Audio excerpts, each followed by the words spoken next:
Bismillahirrahmanirrahim. Assalamualaikum warahmatullahi wabarakatuh. Waalaikumsalam.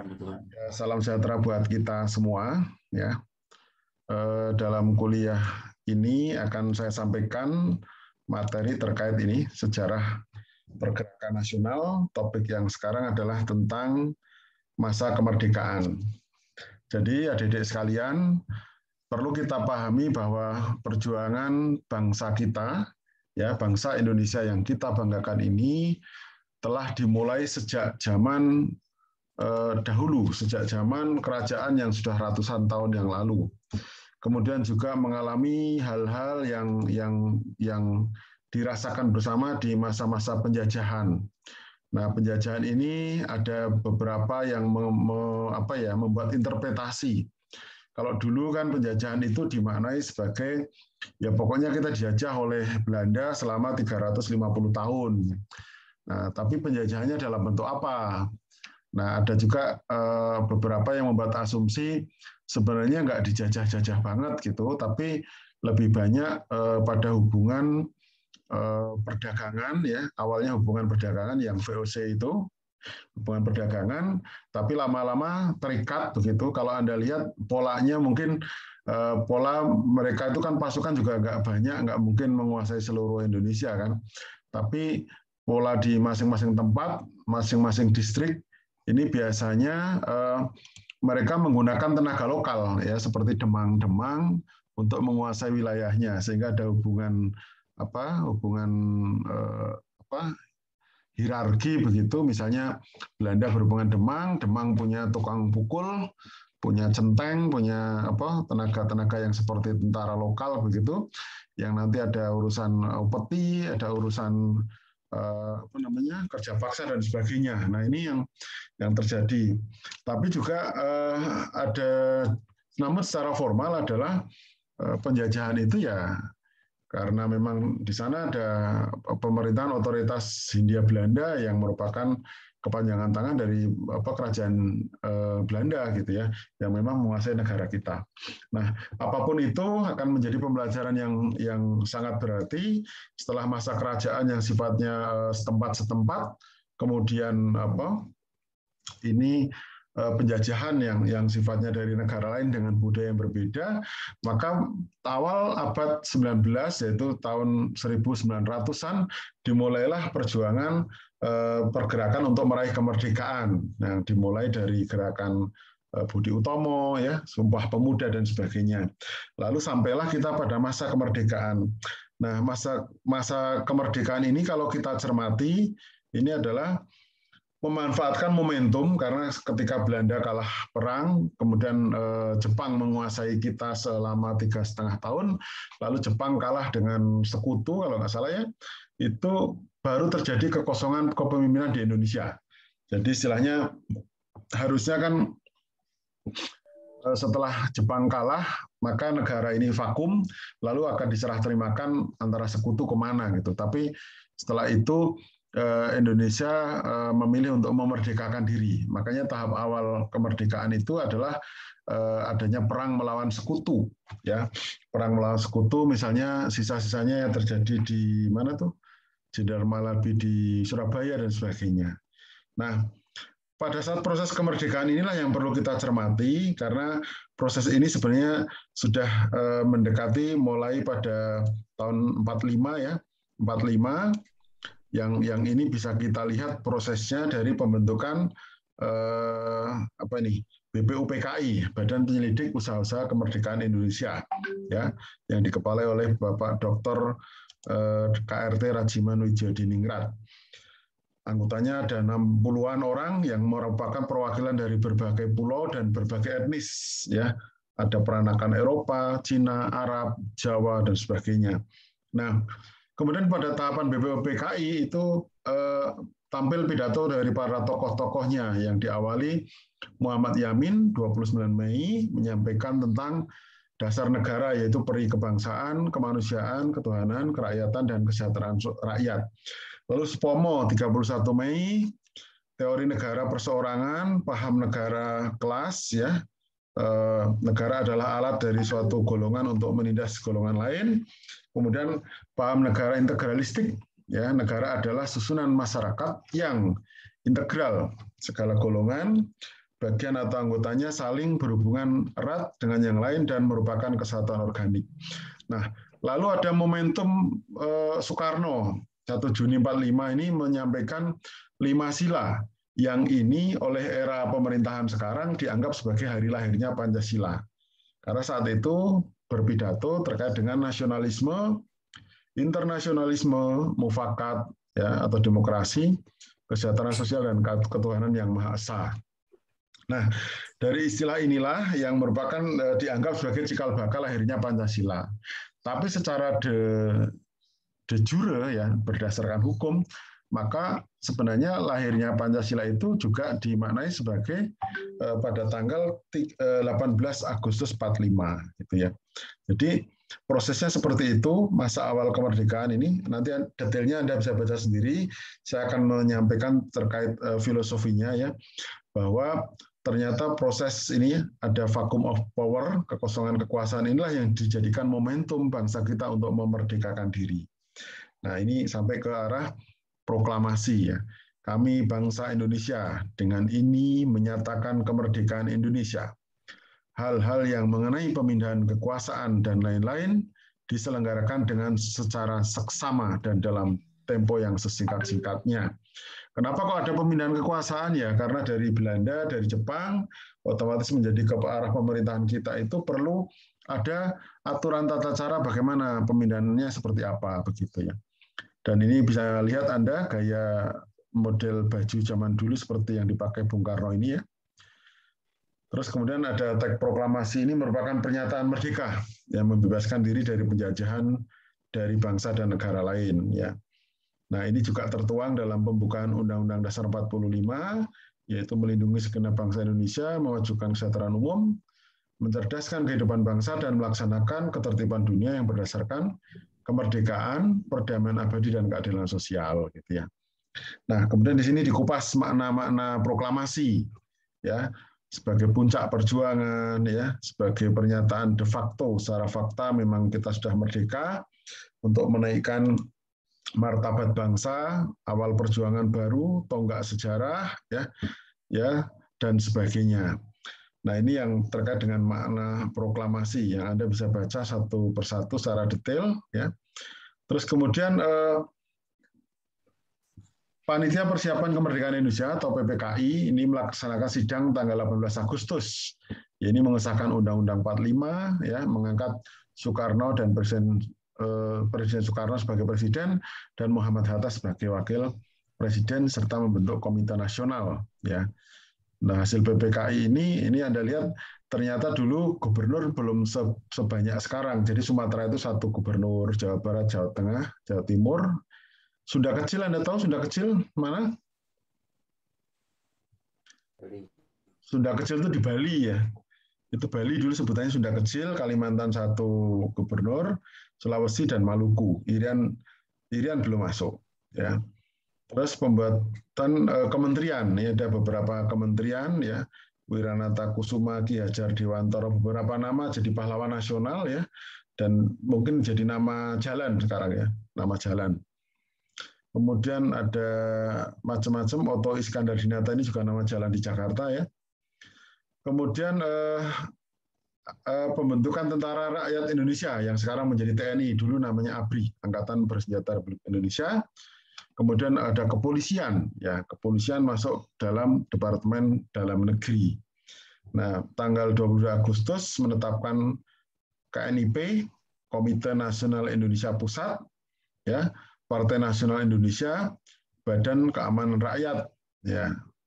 Nah, kemudian masa setelah kemerdekaan kita bisa lihat, ya, ada maklumat presiden terkait kekuasaan dan sebagainya. Ini adalah sebuah proses yang harus kita cermati.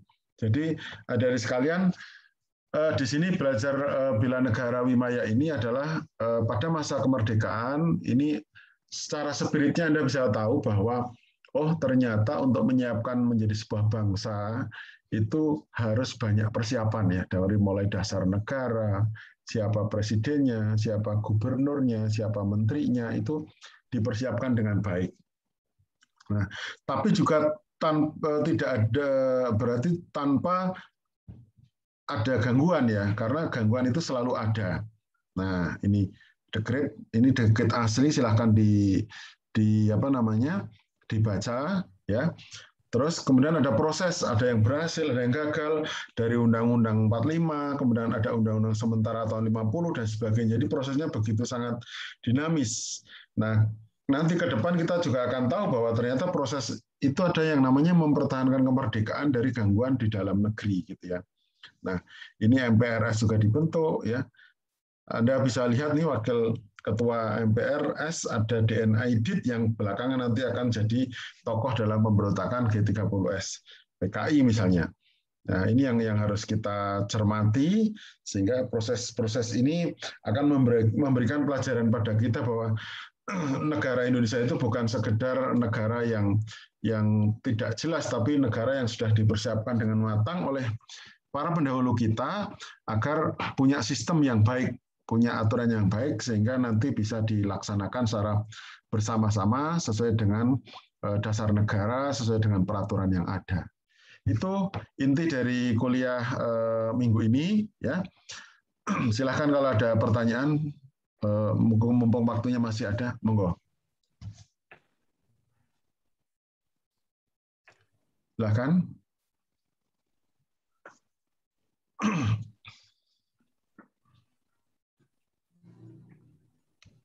Atau saya tanya, Novi Amanda Puspitasari di mana nih?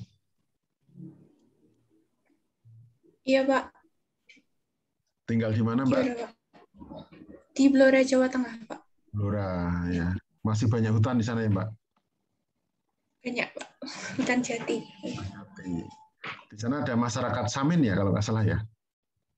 Ada. Di Bloranya. Ya, itu bagian dari kekayaan bangsa kita ya. Bagus Dewantoro. Bagas, Ding. Bagas Dewantoro Ibrahim. Di mana ya, nih? Hadir, Pak. Di mana posisi? Jogja. Jogjanya mana? Sleman, daerah Mana? Karanganyar. Mana? Kecamatan mana tuh? Wedo Martani. Walah, iya sak desa karo aku no. Saya Ceper. Karanganyar sebelah mana ya, Mas? SD model kemana SD model? SD model ke utara. Oh, ke utara. Aku ke barat. Ya. Dekat Kerapiak Lor itu. Teman sekampung nih. Iman di mana Iman? Siapa? Iman. Saya di Jogja, Pak, Banguntapan. Oke ya, dekat-dekat Bimo. Arneta Junior. Iya, Pak. Di mana, Mbak? Dari Cilacap, Jawa Tengah. Cilacapnya mana? Cilacap Kota. Wis, orang kota dong. Dekat Pertamina dong. Iya, Pak. Kenapa kalau ada cewek Cilacap senangnya pakai bahasa Indonesia, tidak pakai bahasa daerah? Kalau saya pribadi jarang pakai bahasa daerah. Kenapa? Kan lahir di situ. Soalnya nggak terlalu ini, Pak. Nggak terlalu bisa gitu. Nggak terlalu bisa, berarti nggak bisa ngapa-ngapa. Bisa sih sedikit. Gitu ya. Oke. Amar, di mana nih Amar? Dari Bantul, Pak. Tepatnya di Kasongan. Kasongan. Pas Kasongannya apa gimana? Kasongan ke selatan dikit, Pak. Oke. Ke arah Jalan Bantul dong? Ya, Jalan Bantul KM 7,5. Fadil Wicaksono. Iya, Pak. Dari Magelang, Pak. Magelangnya mana? Muntilan, Pak. Oh, Muntilan. Ya, Jogja Coret. Iya, Pak. Muntilannya mana? Deket itu, Pak, yang sering dibuat ziarah sama santri-santri itu, Pak. Bambu, Bukit Bambu apa namanya? Bukit apa namanya? Itu malah baru tahu Pak kalau namanya Bukit Bambu. Itu bukan Bukit Bambu, Pak. Apa namanya? Gunung Pring, Pak. Itu maksudku, Gunung Pring. Oh iya. Sorry Pak. Iya, Gunung Pring. Saya kan lupa. Ya Gunung Pring itu kan. Itu makam siapa nih, Mas? Oh iya. Gimana Pak? Makam siapa itu di situ? Kiai Raden Santri kalau nggak salah Pak. Kiai Iya. besar gitu di sini. Ya kamu harus ziarah ke situ dong, ngomong wilayahmu sendiri yo. Masa nggak ziarah? Iya Pak, kapan-kapan. Iya, anak-anak sekarang tuh kadang kebanyakan selfie di kamar daripada keliling gitu. Dinda Aisyah udah belum ya tadi? Dinda Aisyah. Belum, Pak. Di mana sayang? Saya di Jogja, Godean. Godeannya mana? Pasar. Banyuraden. Pasar kemana pasar? Nggak deket pasar, Pak. Deket ini. Mirta Kampus, Godean. Oh, alah, STPN itu. Ya, deket-deket situ. Sama Pring Sewu apa ya? Deket ini, Pak. Yang Kompi, itu, Pak. Kompi Kavaleri. 3 Ring Road itu? Ya. Yo, orang tuanya TNI, kok dari situ? Bukan. Oh, di situ ya. Oke. Ya. Ya, cukup apalah kalau di situ. Ini yang dari luar Jawa ada nggak nih kelas ini? Oke, Jawa kabeh. Agung Prayogi, mana? Ya, Pak. Where are you? Di mana Dari kamu? Bengkulu, Pak. Nah, Bengkulu kok tadi nggak suara? Bengkulunya mana? Di Rejang Lebong, Pak. Rejang Lebong itu daerah banyak padi di sana, Pak. Iya, Pak. Banyak orang Jawa ya di sana, Mas. Nah, iya, Pak. Bengkulu Rejang Lebong itu kan Bengkulu ibu kotanya ke utara ya? Kalau dari ibu kota ke daerah timur, Pak. Oh, ke timur. Berarti perbatasan dengan ini dong, Sumsel. Nggak jauh dari Sumsel, Pak. Oh, dari apa tuh namanya? Sumsel Kabupaten apa ya? Kabupaten Linggau. Lubuk Linggau. Lubuk Linggau. Cuma 2 jam perjalanan dari situ, Pak. Banyak begal nggak situ? Enggak, Pak. Udah enggak sekarang. Udah nggak ya? Di perbatasan katanya dulu banyak itu. Ya, dulu banyak. Sekarang udah enggak. Iya, kamu nggak curiga kok Pak Kun tahu gitu? Berita banyak.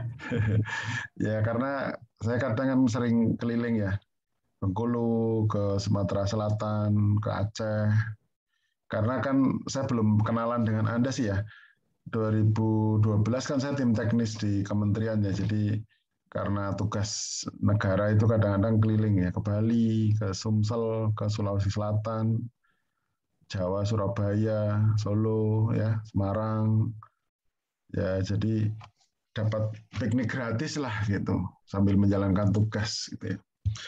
Oke, mungkin itu dulu ya adik-adik sekalian. Jadi ini yang penting Anda memahami bahwa proses negara itu ada tahapan di mana tahapan masa kemerdekaan, ada proses yang sangat berliku, tarik-menarik kepentingan ya.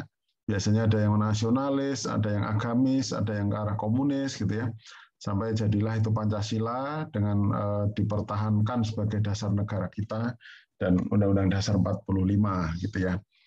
Nah, ini adalah tahapan, nanti tahap berikutnya nanti kita memahami terkait dengan bagaimana bangsa ini mempertahankan kemerdekaan dari gangguan pemberontakan di dalam negeri gitu ya. Mungkin itu, terima kasih atas waktunya. Salam sehat selalu, salam sukses. Terima kasih. Assalamualaikum warahmatullahi wabarakatuh. Waalaikumsalam. Waalaikumsalam warahmatullahi wabarakatuh. Terima kasih, Pak. Terima kasih, Pak. Yo, silakan lah. Terima kasih, Kak. Yo.